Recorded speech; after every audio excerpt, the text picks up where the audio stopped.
Good morning friends. 18 मई की current affairs में आपका स्वागत है। तो पहला प्रश्न है, हाल ही में भारत की सबसे बड़ी कौशल प्रतियोगिता कहां आयोजित की गई? ए मुंबई, बी चेन्नई, सी दिल्ली या डी बेंगलुरु। इसका सही उत्तर है सी दिल्ली। दिल्ली में यशोभूमि, यशोभूमि जिसे द्वारका कहते हैं, हाल ही में ये स्किल कंपटीशन वहीं आयोजित किया गया था, जिसकी डेट है 15 मई 2024, जिसमें 30 से अधिक राज्य और केंद्र शासित प्रदेश इसमें प्रतिभागी थे। वहीं केंद्र कौशल विकास मंत्रालय के तहत ये एनएसडीसी द्वारा आयोजित की गई थी। एनएसडीसी की फुल फॉर्म ध्यान रखिएगा, नेशनल स्किल डेवलपमेंट कॉर्पोरेशन। वहीं स्किल इंडिया 2015 में Narendra Modi NDA 1 national democratic alliance द्वारा शुरू की गई थी, जिसका उद्देश्य था आत्मनिर्भर भारत, मतलब सेल्फ रिलायंट इंडिया।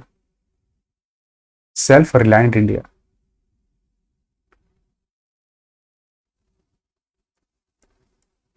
वहीं अगले प्रश्न की तरफ देखें तो अगला प्रश्न है, 2026 तक पेट्रोल में इथेनॉल समीकरण का लक्ष्य क्या है? 10%, 20%, 30% या 25%। इसका सही उत्तर है बी 20%। 20% इथेनॉल की ब्लेंडिंग करनी है पेट्रोल में 2025 के अंत तक। ध्यान रखिएगा 2025 के अंत तक और 26 तक। ठीक है।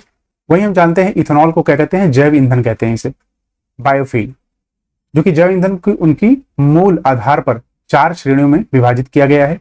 पहला है 1G, 1G का, जिसका हम कहां से निकालते हैं? चावल और गेहूं के स्टार्च से, और चीनी, बीट और गन्ना, इनके जो ईख बोलते हैं उससे, इनसे निकालते हैं। वही 2G जैव ईंधन वन उद्योग और कृषि अपशिष्ट उनसे बचे हुए, जिसे कहते हैं वन और उद्योग में जो भी अपशिष्ट बचते हैं उनसे, जिसे बायोमास कहते हैं।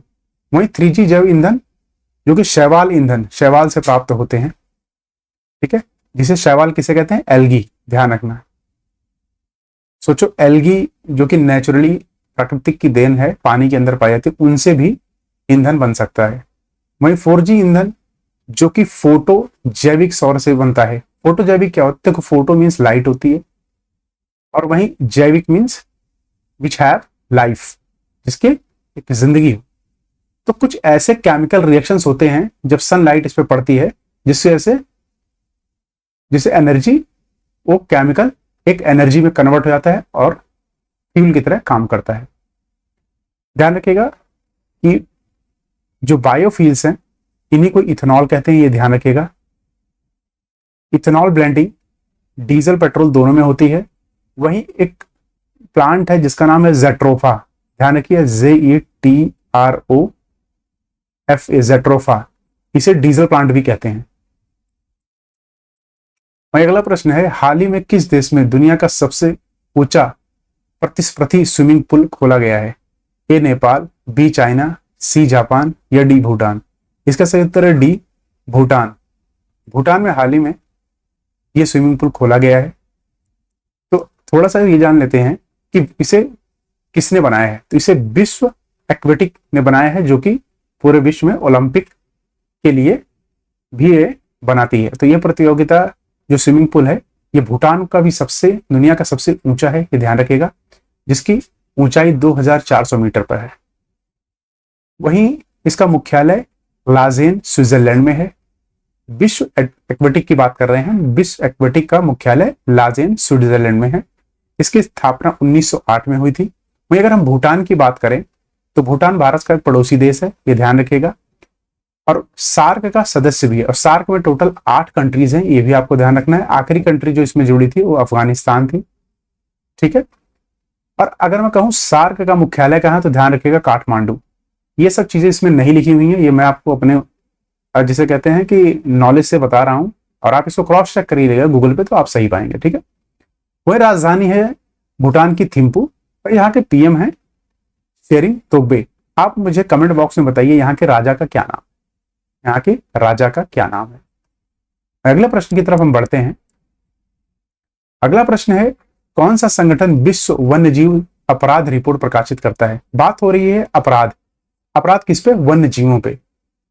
वन्य जीवों पे तरह तरह के अपराध होते हैं। जैसे इसके लिए एक संस्था है साइट्स, ध्यान रखिएगा, साइट्स, जो कि प्रोहिबिट करती है कि जो भी ये जानवर हैं इनका ट्रेड ना हो सके किसी भी देश में। और कैसा ट्रेड? ताकि इनके जिंदगी पे उसका प्रभाव पड़े, क्योंकि ट्रेड में कई बार ये इनकी मृत्यु हो जाती है। और आपको पता होगा कि भारत उन विश्व के 20 देशों में आता है जिसमें इनका ट्रेड इलीगल तरीके से बहुत ज्यादा होता है। और खासकर हाथी के दांत और ये राइनोसॉरस होता है उसकी सींग के, क्योंकि इनसे कई दवाइयां बनती हैं। तो ऑप्शन है ए यूएन, या बी IUCN, या सी UNOCD, या डी यूनेस्को। इसका सही उत्तर है सी UNODC। UNODC की फुल फॉर्म क्या है? United nation office of drug and crime. ये ध्यान रख लीजिएगा, इसका कभी कभी आपसे पूछ लिया जाएगा कि इसका फुल फॉर्म क्या है। वही यूएन की स्थापना कब हुई थी? कमेंट बॉक्स में बताइए। 1945 में, द्वितीय विश्व युद्ध के बाद। तो ये देखिए United nation office on drug and crime, इसकी फुल फॉर्म। इसका हेडक्वार्टर है वियना। वियना किसकी राजधानी है? ऑस्ट्रिया की। ये ध्यान रख लीजिएगा, ठीक है। मुख्यालय वियना का क्या है? क्या वहीं प्रकाशित होने के बाद ये तीसरी, जब से प्रकाशित हो रही है तीसरी रिपोर्ट है, ध्यान रखिए, तीसरा संस्करण है इसका। पशु प्रजातियां प्रभावित हो रही थी, जैसे कि गैंडे की सींग का बाजार में सबसे बड़ा 29% है इसका उपयोग। कहते हैं इससे आदमी की जवानी भी बरकरार रहती है। इसके बाद पेंगुलिन स्केल जो कि 28%, वहीं हाथी के दांत 15%, जैसे मैंने आपको बताया। तो साइट्स एक संस्था है, यह ध्यान रखिएगा, पूछ लिया जाएगा इनके रोकथाम के लिए कौन सी संस्था काम करती है, तो साइट्स है। अगला प्रश्न है, किस देश ने नशे की लत बढ़ने के लिए फेसबुक और इंस्टाग्राम के खिलाफ जांच शुरू की है? जी हाँ, जिस प्रकार दारू का नशा होता है, ठीक है, भांग का नशा होता है, ड्रग्स का नशा होता है, ठीक है, कोकेन का, उसी प्रकार आजकल लोगों को नया नशा कर रहा है फेसबुक और इंस्टाग्राम का। तो पूछा है किस देश ने अभी इनके खिलाफ एक जांच बिठाई है? A China, B EU, C India, या डी जापान। तो इसका सही उत्तर है EU, यूरोपीय संघ। यूरोपीय संघ ने अभी हाल ही फिलहाल में ये जांच बिठाई है फेसबुक और इंस्टाग्राम, क्योंकि यंगस्टर्स में देखा जा रहा है कि काफी ज्यादा मोबाइल का इस्तेमाल कर रहे हैं, ना तो फैमिली को टाइम दे पाते हैं, ना अपनी पढ़ाई को टाइम दे पाते हैं। वहीं यूरोपीय संघ में कितने? 27 देश हैं, ध्यान रखिएगा, 27 देश हैं यूरोपीय संघ में। 9+8, ये 9+8 मैंने इसलिए लिखा है 19+8, 19 देश ऐसे हैं जो यूरो का इस्तेमाल करते हैं, जो यहाँ की करेंसी है। ध्यान रखिएगा, EU की करेंसी क्या है? यूरोपियन यूनियन की यूरो। 19 देश तो इसका इस्तेमाल करते हैं, और 8 देश ऐसे हैं जो इसका इस्तेमाल नहीं करते, वो अपनी देश की करेंसी नहीं, मतलब अलग करेंसी यूज करते हैं। ये ध्यान रखिएगा। वहीं हम ये देख लेते हैं थोड़ा सा EU के बारे में। वहीं अपनी जांच में यूरोपीय संघ ने मुख्य लक्ष्य यही है कि मेटा की व्यावसायिक कथाएं, डिजिटल सुरक्षा, उपभोक्ता सुरक्षा और डेटा गोपनीय, क्योंकि हर देश का जो डेटा होता है, हर देश की डेटा, वहां की सरकार का ये रिस्पॉन्सिबिलिटी बनती है उस डेटा को उसी कंट्री में स्टोर किया जाए, ताकि डेटा का दुरुपयोग ना हो सके और वहां डेटा यहां वहां न जा सके। ये चीज ध्यान रखिएगा। इंडिया में भी डेटा प्रोटेक्शन एक्ट आया था, मुझे कमेंट बॉक्स में बताइए कब आया था। वहीं फेसबुक की बात करें, इसके लॉन्च और संस्थापक कौन है? फेसबुक की लॉन्च 4 फरवरी 2004 को हुई थी, ये ध्यान रखिएगा। मार्क जकरबर्ग ने, अभी बताइए किस प्लेस से, किस जगह से मार्क जकरबर्ग ने उसका लॉन्चिंग की थी? तो ध्यान रखिएगा, विश्व के सबसे बेस्ट, सबसे अच्छे यूनिवर्सिटी से, हार्वर्ड यूनिवर्सिटी। कमेंट बॉक्स में बताइए हार्वर्ड यूनिवर्सिटी कहां पर स्थित है। वहीं यूरोपीय संघ मुख्य रूप से यूरोपीय में 27 सदस्य, जैसे मैंने आपको बताया, ये एक राजनीतिक और आर्थिक संघ है, इसका ध्यान रखिएगा। राजनीतिक और मतलब पॉलिटिकल एंड इकोनॉमिकल एक यूनियन है। तो यूरोपीय संघ की मुद्रा यूरो है, जैसे मैंने बताया था। 8 देश का इस्तेमाल नहीं करते हैं, 19 जो देश हैं इसका इस्तेमाल करते हैं। वह इसकी राजधानी है ब्रुसेल्स। ब्रुसेल्स और किसकी राजधानी है? बेल्जियम। बेल्जियम की राजधानी है, साथ में EU की भी। EU कब बना था? EU रोम की संधि द्वारा स्थापित किया गया था। आप मुझे कमेंट बॉक्स में बताइए यूरोप की संधि कब हुई थी? ये ध्यान, मैं हिंट देता हूं, द्वितीय विश्व युद्ध के बाद इसकी यूरोप की संधि हुई थी, क्योंकि दूसरे विश्व युद्ध के बाद शांति स्थापित करना एक बहुत बड़ा चैलेंज था कि तीसरा विश्व युद्ध ना हो सके। वहीं यूनाइटेड किंगडम ने 2020 में यूरोप संघ को छोड़ दिया था, ये बिल्कुल ध्यान रखिएगा। वहीं यूरोप के आप देश देख लीजिए, Sweden, Finland, Germany, Poland, France, Spain, यहाँ मेडिटेरियन सी आता है, यहाँ इंग्लिश चैनल आता है, ये आपको ध्यान रखना है।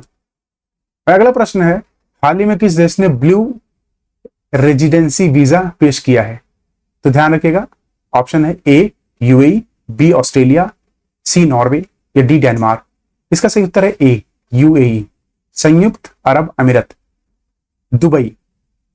ध्यान रखिए दुबई, ये सब काम दुबई करता है। दुबई 3 तरह के वीजा देता है जनरली। एक होता है गोल्डन वीजा, गोल्डन वीजा। एक स्टैंडर्ड वीजा तो होता ही है, 2 साल के लिए वैलिड होता है, ध्यान रखिए। स्टैंडर्ड वीजा 2 साल के लिए, गोल्डन वीजा 10 साल के लिए, गोल्डन वीजा। उसके साथ इनका आता है ग्रीन वीजा, ग्रीन वीजा। अब ये नया आ गया ब्लू वीजा। तो ध्यान रखिएगा। वहीं यूएई की अगर मैं आपसे पूछूं कैपिटल क्या है, तो आप लोग दुबई लिख दोगे, नहीं से कैपिटल है अबू धाबी। ये ध्यान रखिए, अबू धाबी, अबू धाबी से कैपिटल है, ठीक है। आइए नेक्स्ट स्लाइड पे हम देख लेते हैं कि यहाँ के प्राइम मिनिस्टर कौन है। यहाँ के प्राइम मिनिस्टर यहाँ के राजा ही हैं, जिनका नाम है शेख मोहम्मद बिन राशिद। ध्यान रखिएगा, राजा प्रधानमंत्री सब यही हैं। यहाँ पर्यावरण की रक्षा के लिए 10 साल तक यह वीजा वैलिड रहेगा। ये किनको मिलेगा? जिन्होंने पर्यावरण के बचाव और उनके रखरखाव के लिए अच्छा योगदान दिया है पूरे विश्व में, उन्हीं को यह वीजा दिया जाएगा। वहीं यूएन यूनेस्को के व्यापार मालिकों अन्य उच्च कुशल श्रमिकों को लाने के लिए 2019 में गोल्डन वीजा, आपने देखा होगा आजकल जो सेलिब्रिटीज हैं हमारे बॉलीवुड के, उनको गोल्डन वीजा दिया जा रहा है इनके द्वारा, ठीक है। तो यही वो निवेश लेके आते हैं, उनको गोल्डन वीजा दे दिया जाता है। 10 साल तक कभी भी आ और जा सकते हैं देश में। वहीं यूएन ने 2022 में ग्रीन वीजा देना शुरू किया था। ध्यान रखिएगा, ये वीजा कुशल श्रमिक, कुशल मतलब स्किल, वही स्किल डेवलपमेंट जो इंडिया ने 2015 में लॉन्च किया था, ये ध्यान रखिएगा, ठीक है। फ्रीलांसिंग मालिकों को 5 साल तक वैलिड होता है ग्रीन, 5 साल के लिए। वहीं आप ये देख लिए सऊदी अरेबिया की लोकेशन देख लिए, यूएई की। आप ये सऊदी अरेबिया आपका, ये यूएई है, यही इसका अबू धाबी इसका कैपिटल है, ये ध्यान रखिएगा, ठीक है। और थोड़ा सा आप ये देख ले, इजराइल पैलेस्टीन मेडिटेरियन, ये इसे पूरे एरिया को क्या बोलते हैं जो इतना ये वाइट पोर्शन हो रखा है, ये क्या बोलते हैं इसे? किर्गिस्तान, उज्बेकिस्तान, ये सब क्या, ध्यान रखिएगा, इसको बोलते हैं मिडिल ईस्ट। अगर कोई आपसे बोल रहा है मिडिल ईस्ट, देखिए अगर कुछ चीजें आपको 4 लोगों के बीच में बैठते हो ना, और 4 लोग जब जार्गन यूज करते हैं, जार्गन मतलब कठिन शब्द, तो आपको ध्यान देना पड़ेगा वो क्या क्या शब्द बोलते हैं, ठीक है। तो मिडिल ईस्ट बोले तो समझ जाना कि किसकी बात हो रही है। वहीं अगला प्रश्न है, हाल ही में किस देश के प्रधानमंत्री रॉबर्ट फिको पर जानलेवा हमला हुआ है? A Japan, B Moldova, C Nigeria, D Slovakia. नाम से तो आपको पता चल गया कि जापान तो आउट है ऑप्शन से। इसका सही उत्तर है बी मालडोवा। ध्यान रखिए, मालडोवा के प्राइम मिनिस्टर टेनिस खेल रहे थे, उसी टाइम इनके ऊपर अटैक हुआ, जिससे अभी लड़ रहे हैं, क्योंकि इनका जीवन अभी तक खतरे से बाहर नहीं आया। ये इनकी फोटो। तो वही हम जान लेते हैं थोड़ा सा मालडोवा के बारे में, तो सॉरी स्लोवाकिया के बारे में। तो इसकी राजधानी है ब्रातिस्लावा। ध्यान रखिए, स्पेलिंग देख लिया, ब्रातिस्लावा। प्रधानमंत्री का नाम रॉबर्ट फिको और राष्ट्रपति का नाम है जुजाना कैपुचोवा। खैर इतना ध्यान इस चीज पे मत रखिए, राष्ट्रपति नहीं, यहाँ के प्रधानमंत्री ज्यादा इंपॉर्टेंट, डेमोक्रेटिक कंट्री है। तो रॉबर्ट फिको, जहां भी डेमोक्रेटिक कंट्री है, मैं ऐसा नहीं बोलूंगा कि जहां पार्लियामेंट्री डेमोक्रेसी है खासकर, वहां के प्रधानमंत्री इंपॉर्टेंट होते हैं, ध्यान रखिएगा, ठीक है। तो स्लोवाकिया की लोकेशन देख लीजिए, हंगरी के ऊपर है ये, ठीक है। हंगरी का कैपिटल है बुडापेस्ट, ध्यान रखिए। ऑस्ट्रिया के बीना भी हमने पिछले बार, सिजेक रिपब्लिक है वहां की बोर्नो, ये आप ध्यान दिया। वहीं अगले क्वेश्चन की तरफ हम बढ़ते हैं।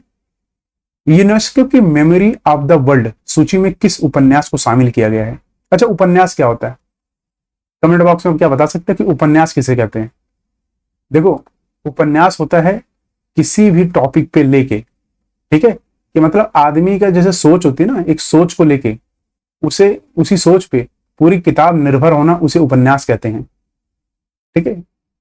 तो आदमी कुछ तो जो अपने प्रैक्टिकल अनुभव होता है उनको लिखता है, और कुछ उस बातें उससे माइथोलॉजिकल होती हैं, उसी को उपन्यास कहते हैं। इसमें सारी बातें सच नहीं होती, काल्पनिक से लैस होती हैं।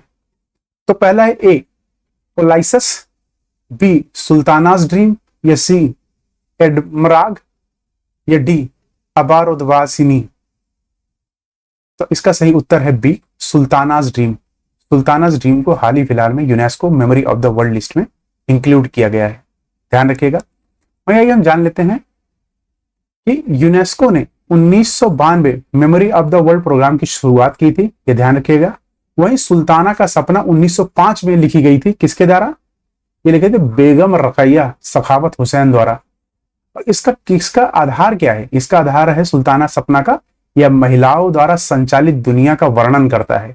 मतलब कितनी फेमिनिस्ट लेडी थी, कितनी फेमिनिस्ट। अच्छा, फेमिनिस्ट किसे कहते हैं? फेमिनिस्ट उन्हें कहते हैं जो औरतों की बातें करते हैं, मतलब औरतों को एम्पावरमेंट की बातें करते हैं, उन्हें फेमिनिस्ट कहते हैं। औरतों के सशक्तिकरण की बातें करते हैं कि घर हमेशा चलता है कि मेल डोमिनेंट, पुरुष प्रधान देश पुरुषों से चलता है, लेकिन नहीं, फेमिनिस्ट सोचते हैं कि औरतें भी काबिल हैं पूरा देश चलाने के लिए। ठीक है। तो वही संयुक्त राष्ट्र शैक्षिक, वैज्ञानिक और सांस्कृतिक संगठन यूनेस्को की स्थापना 1945 में हुई थी। ये यूएन का एक अभिन्न अंग है, ये ध्यान रखिएगा। इसका मुख्यालय है पेरिस। पेरिस किसकी राजधानी है? फ्रांस। अगर मैं आपसे कहूं पेरिस फ्रांस कहाँ है, तो ध्यान रखिए, ये देखो हल्का सा मैप बनाता हूं, ये समझ लिए स्पेन है आपका, और ये यहाँ पे ये आपका फ्रांस। ध्यान रखिए, ये आपका मेडिटेरियन सी। ठीक है, ये आपका अफ्रीका कॉन्टिनेंट। वहीं अगले प्रश्न की तरफ मिलते हैं। इंडिया इंटरनेशनल बुलियन एक्सचेंज का हाल ही में क्लियरिंग सदस्य बनने वाला पहला बैंक कौन सा है? तो फिर क्लियरिंग सदस्य बनने वाला कौन सा है इंडियन बुलियन का?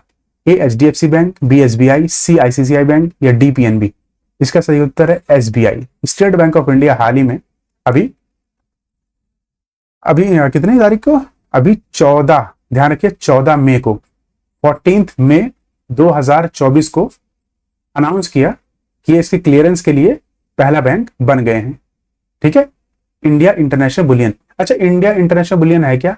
बाहर के निवेशकों को जब इंडिया में इन्वेस्ट करना होता है डायरेक्टली, तो इसके माध्यम से वो कर सकते हैं। अब वो एसबीआई से डायरेक्टली एक्सचेंज और पैसा डाल सकते हैं, ध्यान रखिएगा। वहीं आईबीएक्स के बारे में बात कर लेते हैं। ये वित्तीय सेवा केंद्र प्राधिकरण द्वारा विनियमित किया जाता है। ध्यान रखिए, किससे?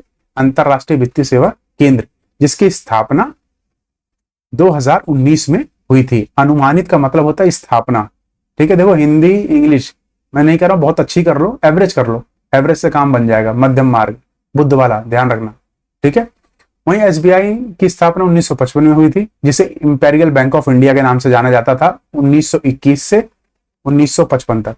ये सब चीजें देखो आपको स्लाइड में नहीं मिलेगी, मेरे दिमाग की चीजें जो मैं आपको बार बार बता रहा हूं, इनको आप क्रॉस चेक करेंगे तो सही पाएंगे। इसका मुख्यालय कहाँ है? मुंबई। ठीक है। और उससे पहले मैं आपसे कहूंगा कि चैनल को जितना हो सके सब्सक्राइब करिए, और इस नॉलेज को जितना आप शेयर करेंगे उतना दूसरे की केयर करेंगे, ध्यान रखना। अगला प्रश्न है, ब्लैकआउट आंदोलन क्या है जो हाल ही में समाचारों में दिखाई देता है? तो ब्लैकआउट, ध्यान रखना, ब्लैकआउट आंदोलन क्या है ये पूछा जाएगा, 100% बोल रहा हूं, एसएससी में लिख के ले लो या यूपी पीसीएस में। तो रूस के खिलाफ आंदोलन है, एआई के खिलाफ आंदोलन है, मशहूर हस्तियों के खिलाफ है, या इजराइल के खिलाफ है? तो ध्यान रखना, ये मशहूर हस्तियों के खिलाफ, सी अगेंस्ट सेलिब्रिटीज, मशहूर हस्तियों के खिलाफ है। अभी हाल फिलहाल में मेट गाला स्पेलिंग थोड़ी माइट भी रॉन्ग या राइट हो सकती है, इसको चेक कर लिए। तो मेट गाला हो रहा था, कहाँ मेट गाला कहाँ होता है हर साल, ये मुझे कमेंट बॉक्स में बताइए। तो उसमें क्या हुआ, लोग मतलब दुनिया के काफी लोग बहुत ही नाखुश थे इससे। क्यों? क्योंकि मेट गाला वही है जिसमें महंगे महंगे कपड़े पहनकर लोग एक चार छत के नीचे बैठते हैं और गप्पे लड़ाते हैं और फंड रेज करते हैं, ध्यान रख ले, उसी को मेट गाला कहते हैं। एक दूसरी तरफ गाजा पट्टी में, जहां इसराइल और फलस्तीन के युद्ध होकर गाजा पट्टी में लोग त्राही त्राही हो रखे हैं, वहां ह्यूमैनिटेरियन एक्सेस नहीं है, ना पानी है, ना वहां पर ढंग से दवाइयां हैं, ना फूड है। ठीक है, प्रोसिक्यूशन इतना बुरी तरह चल रहा है लोग, तो अब कैसे लोगों को दुखी होना जायज था। वहीं पर यहाँ देख रहे हैं कि लोग यहाँ पर इतना फंड रेजिंग के नाम पे, चैरिटी के नाम पे कुछ ना कर रहे हैं, कि ना इसके खिलाफ बोल रहे हैं कि गाजा के खिलाफ कि इसराइल ने इतना भाई यहाँ पर नरसंहार कर रहा है। इसी चक्कर में लोग ना खुश होकर ये उन्होंने ब्लैकआउट मूवमेंट को अंजाम दिया है। तो एक सोशल मीडिया पर एक आंदोलन जहां लोगों ने सेलेब्स को ब्लॉक कर दिया है। हमारे इंडिया के मुख्य सेलेब्स जो इसके अंदर ब्लॉक हुए हैं, प्रियंका चोपड़ा, विराट कोहली और आलिया भट्ट, ये सब हैं। तो वहीं अगर आपसे मैं पूछूं फिलिस्तीन क्या है, तो आप बता सकते फिलिस्तीन वेस्ट बैंक और गाजा पट्टी, ध्यान रखिएगा, वेस्ट बैंक और गाजा पट्टी, ये आप यहाँ लोकेशन देखिए ध्यान से, ये देखिए, ये वेस्ट बैंक और ये गाजा पट्टी, गाजा स्ट्रिप जिसे कहते हैं, इन्हीं को ही फिलिस्तीन कहते हैं। ये देश हैं, देखिए कितना क्या देश है ये। पूरा एक समय पे फिलिस्तीन हुआ करता था, पूरा इसराइल, लेकिन जब यहाँ इसराइल बसा तो उनको नहीं पता था एक दिन अपने ही घर में बेगाने हो जाएंगे। आज वो सिर्फ इसी पार्ट में रह गए हैं। उसमें भी इसराइल इनको यहाँ से भगा चुका है आधा। 90% गाजा पट्टी खत्म हो चुकी है इसराइल द्वारा बम किधर। वहीं इनकी कैपिटल क्या है? जेरूसलम। इसराइल की कैपिटल भी जेरूसलम है, ध्यान रखिए। और कुछ मुख्य सिटीज देख लेते हैं जो बहुत इंपॉर्टेंट है एग्जाम पॉइंट ऑफ। तेल अवीव पूछ लिया था कई बार कहाँ पर है। गोलान हाइट्स पूछ लिया था कई बार, यूपीएससी में पूछा गया था गोलान हाइट्स कहाँ पर है, लोगों ने लगा दिया चांद पर है। ये ध्यान रखिए, लेबनान के बगल में, ठीक है। वही मेडिटेरियन सी का ध्यान रखना कि कहाँ पर है। वही गाजा सिटी मैंने आपको बता दिया, Gaza strip Egypt. Sinai peninsula पूछ लिया था, यहीं पर है, ठीक है। जॉर्डन और डेड सी पूछ लिया था। डेड सी ऐसा सी है, कहते हैं कि इसके अंदर आप डूबोगे नहीं, क्योंकि इसके अंदर जो लवण की मात्रा है ना, जिसे कहते हैं साल्ट की मात्रा इतनी अधिक है कि इसके अंदर आप डूब नहीं सकते, ठीक है।